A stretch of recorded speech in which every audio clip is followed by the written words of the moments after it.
G'day guys, just an update on my 1984 Corvette here in Australia. It's 2023 and I thought I'd do a bit of an update, keep you fellas posted. So you can see here the 434s in, same as last time, the last video that I posted. Not much has changed. I've been doing a lot of measurements and working stuff out for this exhaust, and yeah, I thought I'd give you an update, show you that we're not too far away from firing this old girl up. Yeah, so I'll just show you what I've done since I last posted. Here we go. Okay. So I've just been dicking around waiting for some, Christmas and New Year timelines to pass, but in the interim I've got some engraving, CNC engraving done to the valve covers, 434 there. Before I fire it up, I've just got to take those covers off and just double check the Jessel shaft rockers and just make sure I've got all the valve train all mocked up. You can see here I've got three of the exhaust header primaries mocked up. So number 2, 4, 6. I do have number 8 mocked up, but not in the Ice Engine Works header fabrication blocks because I've actually cut it out of mandrel bend already. So this is the top view, so you can see that at the moment I'm steering around right-hand drive steering shaft there, angled plugs, inch and 7/8 primary tubing, and a 7-bolt header flange. There's a bolt there, 3 bolts in the center, and 2 bolts there diagonally. So that 7-bolt style header pattern allows you to run larger tubing, so which helps for small block Chevy, Gen 1 small block Chevy, Gen 2 small block Chevy, because yeah, obviously the ports are so close with the center. I mean, LS guys have got that spread port type situation there where it's not too close and they don't have that issue, but historic GM small block Chevy is always an issue, especially around the center bolts, and usually you got to squeeze the shit out of the primary tube to get them to fit any good. And then usually most of the headers that come out of the box are they're a little bit tight around mounting the header bolts and spark plug location. So what I'm doing here is I'm making sure that not only do I clear that right hand drive steering shaft by heaps, well, it looks at that, and the engine mount there, but also I've got access to all 4 spark plugs on each side via a socket and a ratchet setup, and I can get to all the header bolts no problem at all. So that in itself is actually quite hard to do for out of the box headers. Not saying that they don't make nice headers, they do, but they're pretty generic and they all come with their problems and advantages. But having a custom set made, definitely an advantage. So let me get down from this ladder without falling off and breaking a leg. Corvette's up on a hoist at the moment because I'm obviously underneath it doing all the exhaust stuff. So let's show you what's going on under here. So you can see I've got all the collector mocked up. I did have all the pipes running in there, all the primary tubes running in there to mock it up, but I've taken that away now so I can start cutting the mandrel bends up. But basically it looks like this one here, so you can see that it clears. It's not going to clear the starter motor, but I'm okay with that. I'm going to flange this exhaust so I can take the top half and the bottom half apart and get to starter motor, get to clutch plate, get to universal joints, and just get to any extra servicing on it or any extra repairs without dropping the entire exhaust system. So that's the whole anal sort of thought on this exhaust system. It's going to be inch and 7/8 primaries into twin 3-inch system, but it'll be flanged in certain locations, and they're not V-beam clamps. They're special clamps I had made up by one of the engineers here in Australia, down in South Australia. So you can see the issue I have at the moment, excuse me, is because it's a 434 stroker assembly, that it's got 6-inch rods, so you've got to run a different pan on these guys, so you've got the clearance on there. So to do that, I'd have to run an 8 and I think it's an 8-inch pan, but you can't run an 8-inch pan on these Corvettes because of the K member. So I'm running a 7¼ inch pan, and what that does though is to get the extra volume in the oil pan, it obviously gives you wings on the side of your oil pan. So that makes header placement on these a bit of a bitch. So and when you add to the fact that this car's had a right-hand drive conversion, not by me, it sort of adds to it. So you can see the 3 pots there at the moment. The one to the top of the screen is number 2 cylinder, then number 4 cylinder, and then number 6. Number 8's not there, but I can show you it's over on the bench. I've mocked up number 7 on this side so far in mandrel bend, so they're not in green tube anymore. And I've also done all this now. This is all just taped up at this stage. I've run out of argon gas to tack those up, so I'm going to grab some argon this week hopefully and tack those up so I can fix them into place. There's no use obviously building the rest of the header if things are moving around because of the green tape. So but you can see that the header collector sort of snakes around that bell housing, clears everything nice, goes up beside the Tremec there, and then when we go underneath and we look back up, you can see 3-inch there. There's that special flange. So they're male-female flanges. They're not as wide as a V-band clamp, and I think they're going to seal better than a V-band clamp. There's the other one, obviously, ready to go. So I'm actually going to run these baffles, these stainless baffles, because obviously you've got flex either way, and I wanted a flex joint or a rag joint right there, just in case we have some engine twist, which we probably will have. It won't hurt anyway, because some of the components on this exhaust system are stainless steel, so obviously when that heats up, that moves around a little bit, but the mold's still there, not so much, but all the exhaust is going in for ceramic coating. So I'm just going to make a bracket up there to help support the exhaust, but you can see those flanges there, they're nice on one side, and then they've got a bolt set up on the inside there, and that's facing to the back, so obviously any shit comes down as you're driving, it's not going to fill those holes up. Well, it probably will, but at least it looks a little bit better. So they're starting to obviously rust a little bit because they're mild steel, so I'll get those cleaned up, and they'll clean them up anyway when they ceramic coat them. So what I've done with this car, previously in the previous video I would have explained it, is that it's because it's got a Tremec 5-speed conversion. What happens is Tremec give a 20, they give a conversion slip yoke, and that has a conversion uni on it that has 1310 one side and 1330 the other side. The only trouble is when you buy those universal joints, they come with a greasable, they're greasable. And the trouble with that is that once the exhaust system goes in on the Corvette, you can't get to the grease nipples, so you're better off having solids. So what I did is I went down to the local Driveline manufacturers. We've got quite a few here in Australia that do a fantastic job, and Driveline services at Acacia Ridge in Brisbane made me up a new shaft, and with 1330 unis on either end. So basically use the 1330 slip yoke onto the 1330 custom input shaft, which is basically a copy of the aluminium shaft but with 1330s, and then I changed the end yoke down on the diff to a 1330, so it's running 1330 all the way through there, and they're solid, so I don't have to grease them, I don't have to worry about them. So not that I'll get up in there with a grease nipple anyway. So onto the grease nipple. So I've put a Magnaflow center exhaust in there at the moment. It's going to act more as a resonator, and I don't know if you can see in there, but there you go. So the twin threes go in, and they sort of create this X-pipe situation inside.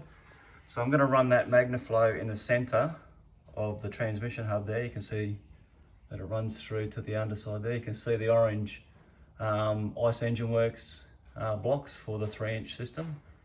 They're in there as well. And comes all the way through under the diff, flanges again. They look pretty good. See, a V-band clamp would be wider than that, and I wouldn't be able to run those pipes that close. I'd have to step them out. So having these clamps that way, there's, I reckon there's 5mm gap in between there.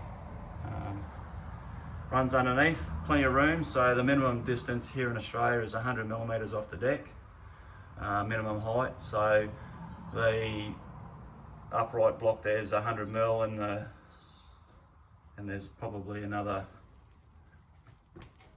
16mm in that sleeper and 35mm in that piece of steel. So that's about 140mm, so that's shitloads. Coming from the back, you can see what's sort of going on here. The good thing about that header fabrication blocks is that you can twist these any way you want. So based on what the pie's doing, you can reference it all the way through and it'll create a curve. As soon as you change it, you can change the direction, change the shape of it. Fantastic system.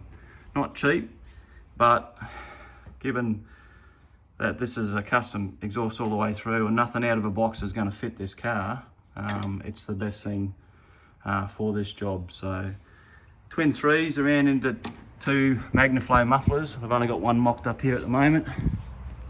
So they're just 12 198 mufflers from Magnaflow. 3-inch in, 2.5-inch out, and they're Magnaflow tips, 3.5-inch tips.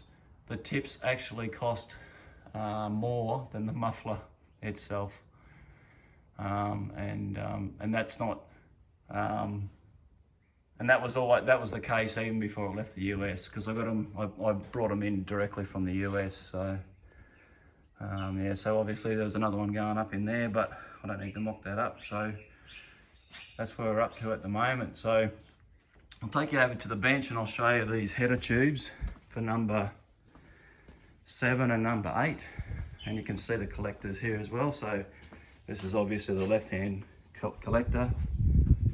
So we've got, it'll get sit like that.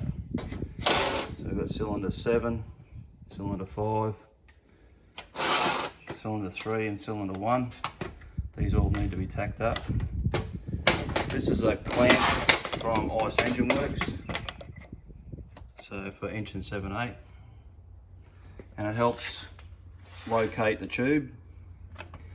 And when you bend that over, you can see it brings it to that end. So I'm going to put a cone on that inside there to seal all that up, because yeah, that's the next step. But what will happen is when I design the direction of the other tubes, they'll come in and they'll meet these nice and neat.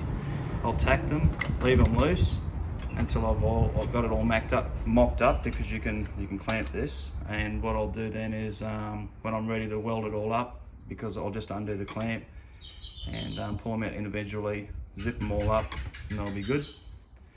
So this is the header fabrication tool itself. So it allows for this is 2-inch 2-inch radius. So you can't get the 2-inch centerline radius mandrel bends here in Australia. I'll have to get them from the US. I can get 2.5 here, but not 2. And the header fabrication system requires 2-inch for this one. I've got a bag of 2-inch, bag of 2.5. I think there's 3, 4, 5 and 6-inch radius. So obviously, because it's a tight fit on the old Corvette, 2-inch was the tighter radius, and that I knew I could do some pretty trick shit with that tight radius, knowing that the mandrel bends are harder to get. So I've come up with this so far. So this is number 8 cylinder, and this is number 7 cylinder. Now these are just referenced in A, B, C, D, E and the flange. So you can see the header flange here, and it's nice and neat inside. It's tricked right up pretty much. before I take that over and I'll show you how the orientation on the head, I'll come around and I'll show you. They've got a cutting system. So on my bandsaw here, I've just basically made sure that I can put the mandrel bend on there and then cut it to any direction that I want. And this is the flange. This is what we're coming around here for. So inside there's a male and a female section of it. Nice sealed faces, and they seal really well. So that's 1 7/8" and 3" system is 3" as well. There's the centre stars ready to go on. So this is the mandrel bend. So say you needed a couple of pies to make your shape, whatever shape you're making. Take the 2" mandrel over. So we had to cut it in this location. Just drop it down, put it on there, put a clamp across here, run it through the bandsaw. If that's where you needed to cut it, obviously if you needed to cut it anywhere else, you just twist it around. They got videos on their website on all this stuff working too, so it's magnificent. It is a really good system. Not cheap by the time it gets here to Australia, because I think our Aussie dollars, like, I think it's like 70 cents or something, so it costs us a shitload more here to do shit, which is a pain in the ass. Being a car guy in Australia sucks because it just costs a lot of money. So, but anyway, let's go over. Let's take this tube over and I'll show you the orientation of this on the head. So you can see that I've got the header plate up there at the moment. And you can see there's a couple little stubbies in there. So a little, where is it? There it is there. No, there it is there. So just above the spark plug there's a piece of tube sticking out, and they're just in the header plate.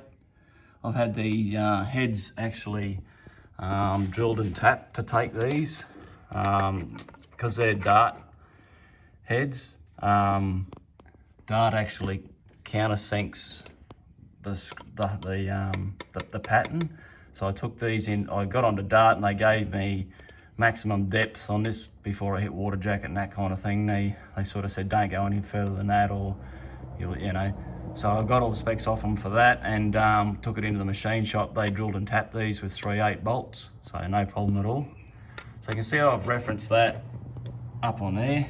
So it's basically, looking back here, it'll sit like that with the flange.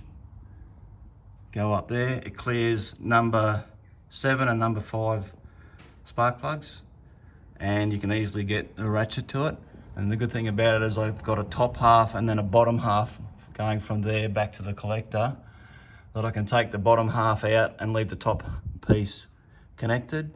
So you got to remember that these will be ceramic coated, so they'll last a little bit longer. Not as long as probably stainless steel, but they'll definitely last longer than being not coated at all. So what I've done here is I've made cylinder 7 and 8 exactly the same, well, mirror opposites.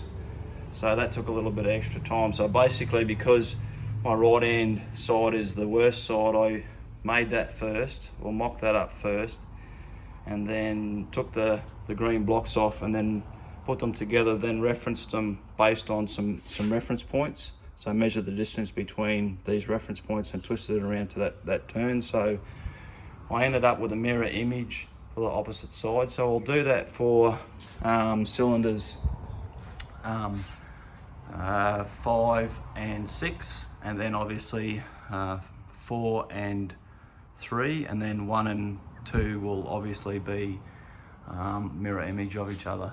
Where I can, might be a slight difference between sides due to where the collector is, and obviously because the engines aren't aligned directly, you're going to have a longer connection to the collector. So to demonstrate that, this is so far the mocked up piece from the flange down to number 8 here, and you can see, because that's the collector side, sorry, it's the other way around. So So you can see that that'll go up to the flange and that goes over to the collector. But you can see that when you put that up against this one, it stands up a little bit, get it to stand up.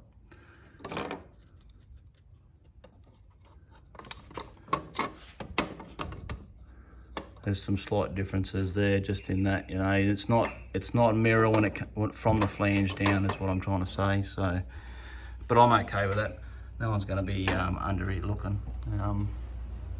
Good luck trying to get underneath a Corvette and have a bit of a look. If you've got no ramps or hoist or anything, you'll probably see a little bit, but you're not going to get down there and go, oh well, that's fucking 10 mil longer than that. That's not exactly the same length or whatever. But yeah, I'm not looking for that. I'm just looking for it to be plumbed. So, and then by doing that, I end up with a long tube header in design that has a bit of functionality about it, because it's flanged and I can take it apart. So, and then obviously use seal and everything there. So my O2 sensor is going to be on this side here for that injection up there. So.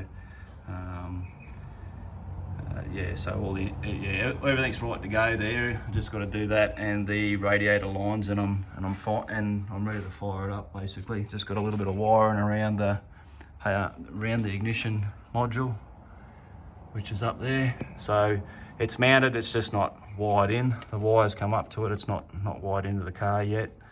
Not powered up. I don't want it powered up while I'm trying to dick around in here. So I've got an oil air separator here.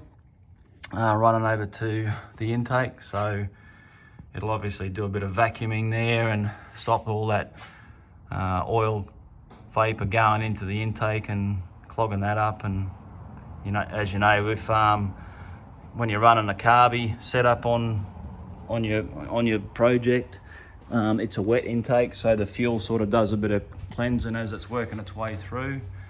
But with an injected one, the fuel isn't there until at the back of the valve usually. So it means that if you're pumping shit into your intake, well, it's going to clog it up and it's going to make it carbon up fairly well. So I still wanted the vacuum effect on there. That's important to do for that to be there. But I didn't want all the oil going into the intake.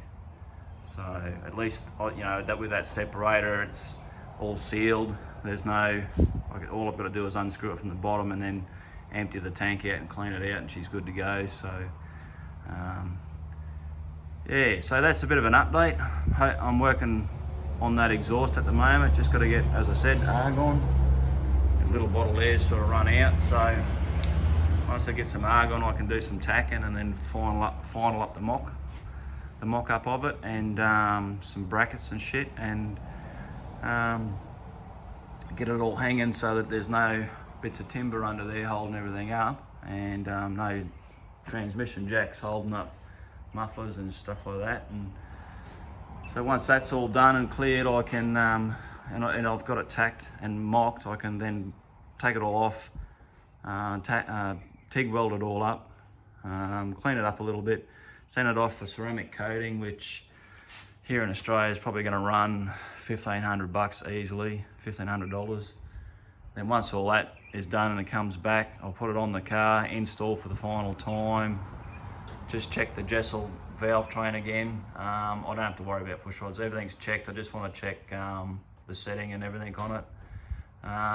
Top and bottom radiator hoses have to be tigged up yet. I've got them down here, they're ready to go. So all that grey stuff there, there's two sets there. I've got one that I fabbed up first time that I'm not quite happy with, so I thought I'd build another set, which I'm doing, and I've got those there, just coated in a bit of primer at the moment, stop them from rusting. So they're in mild steel exhaust tube, and then they step up from 1.25 inches over at the radiator to 1.5 inches over at the motor. So I've got other hoses up there ready to go. I've got a DeWitt's radiator in that, so that'll keep this puppy fairly cool. So being a 434, it's a 400 with Siamese cooling jackets on it. So they do run a little bit warmer, but I'm not running a I'm not running a coolant, traditional coolant. I ended up getting the Evans from the US. Well, there was actually a couple of dealers here in Australia that were dealing it through our stores, through the Super Cheap chain. So I ended up getting the 20 litre container because it'll take probably 15 litres for this whole setup. But that shit, once you put it in, it lasts forever. So there's no end date to it. So I can take it out, put it to one side, and then put it back in and reuse it again. So there's no water in it, which means there's going to be no steam pockets. There's going to be no overheating because of steam and that kind of thing. So there's always going to be coolant in there. I'm running a thermostat. I have drilled it in a couple of areas, but I know blokes in the US that run big block Corvettes and they run Evans in it, and they actually run no thermostat. So I'm a little bit hesitant to do that. I like the fact that it's running some sort of restrictor in there to help heat it up on startup, and that's what that thermostat's there to do. So gets it to operating temperature quicker, and that's important for this motor being forged. You don't want to be sort of running it cold and doing stupid shit with it cold. So yeah, warm-ups are pretty important. But yeah, we're getting closer to at least firing it up. I'm not saying the car will be finished, but definitely the engine should be running this year, and this is definitely a priority to get that engine running so that I can move it from the hoist after it's primed into that area of the shed over there, which will be a spray booth. So you can see my big fan over there. That's my exhaust fan. All of that bay there is going to be, well, I've got two bays there technically, but that bay there is going to be spray booth. That's why there's no windows in it. So I'm going to set all that up with filtration and everything so that we can shoot the two blues on there, metallic, the medium blue metallic and the light blue metallic, which is what this car had on it when it came out.